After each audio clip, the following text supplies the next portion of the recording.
ஒரு அடர்ந்த காட்டுக்குள்ளார நீங்கள் ட்ராவல் பண்ணி போகும்பொழுது புலியை நேருக்கு நேராக அதுவும் தன்னந்தனியாக நீங்கள் மீட் பண்ணியிருக்கீங்களா? அப்படி ஒரு அனுபவம் எனக்கு ஏற்பட்டுச்சு. பொதுவாக காட்டில் நம்ம ஒரு சஃபாரி போகும்பொழுது ஒரு புலியை பார்க்குறதே அரிதான விஷயம்.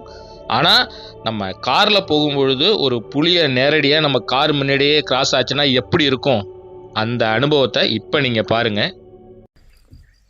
அலாரம் கால் கேட்குதுங்க.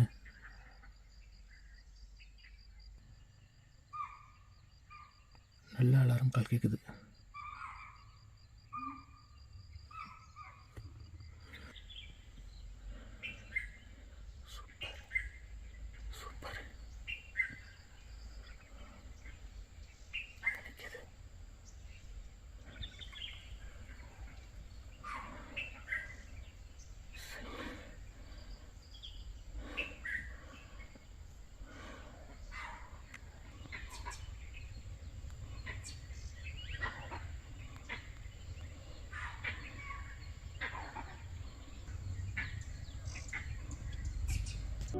இந்த வீடியோவோட முழு காணொளி தொகுப்பும் வேணும்னா ஜாலி ட்ரிப் யூடியூப் சேனலில் இருக்குது. கீழே ரிலேட்டட் வீடியோலையும் கொடுத்துருக்கேன். அங்கே செக் பண்ணி ஃபுல் வீடியோவும் பார்த்து என்ஜாய் பண்ணுங்கள்.